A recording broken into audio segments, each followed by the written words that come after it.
A lo que vinimos. Pedro González Mira, Los músicos de Stalin. El resultado de 100 años de música rusa. Y este subtítulo que lleva el libro quizás es el que nos da la clave de lo que nos vamos a encontrar, porque realmente es un recorrido por la historia de la música rusa desde el siglo XVIII-XIX hasta más o menos la caída de la Unión Soviética, o en los últimos años de la Unión Soviética. Vamos a pasar pues por la época zarista, por la revolución, la posrevolución, el establecerse ya la Unión Soviética como país, etcétera, ¿no? En un principio, en este siglo XIX, porque además el autor nos dice que hasta estos siglos XVIII, prácticamente, pero sobre todo XIX, yo pondría allí la fecha, la música rusa como tal, pues era muy limitada, prácticamente era música sacra y música popular, pero no existía una gran música rusa, ¿no? Y ahí es cuando en este siglo XIX van a aparecer compositores que van a dar fuerza, empaque, van a poner a la música rusa ya dentro de la historia, vamos a decirlo así. En un principio se van a dividir en dos escuelas. Una que es la escuela occidentalista, son aquellos compositores pues, que tienen una influencia de la música occidental, y los otros, la otra escuela va a ser la escuela nacionalista, que son los compositores que buscan un sello de identidad propio, con raíces en la cultura rusa y en la música y en las tradiciones rusas. Nombres, por citar los más conocidos, citan muchos más y les dedica su tiempo, pero los más conocidos, pues tenemos a Tchaikovsky, ¿no? Quien no conoce a Tchaikovsky, a Skravin, en cuanto a los occidentalistas. En los nacionalistas, pues nombres, pues Glinka, Borodin, Rimsky-Korsakov, Mussorgsky, digo, son los más conocidos, no son los únicos. También hay que decir que tenían influencias los unos de los otros, o sea, no eran compartimentos estancos. O sea, no era decir, bueno, este solo es nacionalista y solo hace un tipo de... No, tenían influencias unos de otros y, en fin, la frontera entre una música y otra era permeable. Estos compositores nos va a conducir ya al grupo importante, al grupo al que más páginas dedica el libro, y es el que más o menos daría sentido a esto de los músicos de Stalin, ¿no? Que van a ser, pues, Sergei Rachmaninov, bueno, son cuatro, Sergei Rachmaninov, Igor Stravinsky, Sergei Prokofiev y Dmitri Shostakovich. A estos cuatro autores lo va a dedicar el grueso del libro.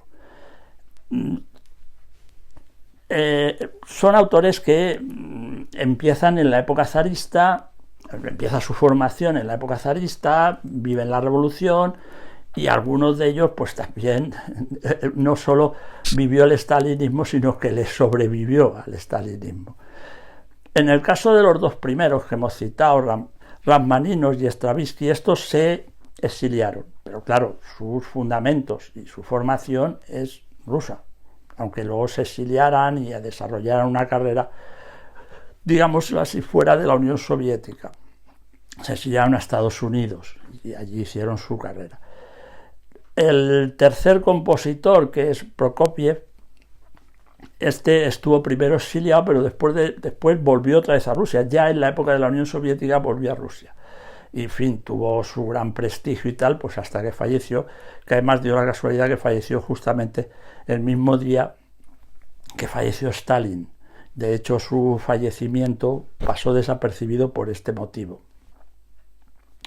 Y el último de ellos es Dmitri Shostakovich, que yo diría que es el gran, sí puede decirse que es el gran compositor soviético, porque vivió en la URSS toda su vida, y bueno, salió fuera para dar conciertos, etcétera, etcétera, pero bueno, su vida transcurrió toda en la URSS y además fue un compositor que de alguna otra manera se identificó pues, con el Estado soviético. Aunque él lo que hizo fue nadar y guardar la ropa, ¿eh? O sea, tuvo ahí un juego, toda su vida fue un juego de equilibrios, ¿eh? Para no perder, vamos a decirlo, la cabeza, que a veces corrió ese riesgo, corrió ese riesgo. Lo que pasa es que posiblemente, según el libro, bueno, de hecho nos va a contar una serie de hechos que le sucedieron con el estreno también de una cierta ópera, pero yo todo esto yo lo dejo siempre a que el lector descubra estas cosas, ¿no? Decía, según el autor del libro, Sostakovich, que supo nadar en aguas revueltas, ¿no? y salir sobreviviente de ello, pues posiblemente Stalin, claro, se dio cuenta que este hombre era pues, un gran talento y era pues, una imagen propagandística de su régimen, y, en fin, se sirvió de él, ¿no? Por lo menos a nivel internacional. De ahí que eso es lo que posiblemente le salvó. No solo de estos 4 compositores, no solo nos va a contar su vida, sino que también nos va a hacer análisis de sus obras, de casi todas sus obras, o de sus grupos de obras, nos va a hacer un análisis. Y nos va a contar incluso también alguna que otra historia, anécdotas de su estreno, en fin, de su composición, etcétera, ¿no? Alrededor de ellos, pues claro, está pues, un montón de personajes, que no vamos a... Bueno, el principal, vamos a citar uno, los ballets rusos.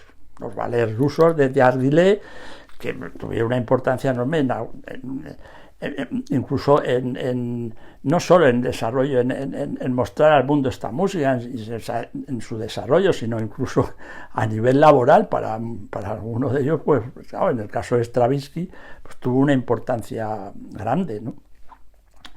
Y lo que eso supuso, ¿no?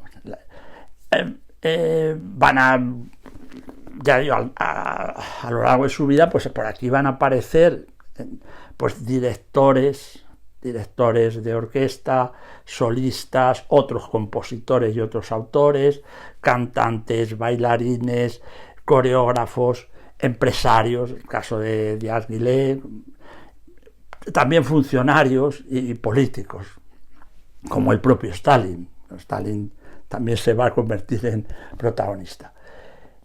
Hay un último capítulo en el que nos habla de la huella, de los herederos o de la huella que dejaron estos 4 compositores en la música rusa, y nos va a hablar de algunos nuevos compositores, etcétera. Pero también nos dice que la música rusa a lo largo de este tiempo pues ha ido perdiendo de calidad y cierto protagonismo.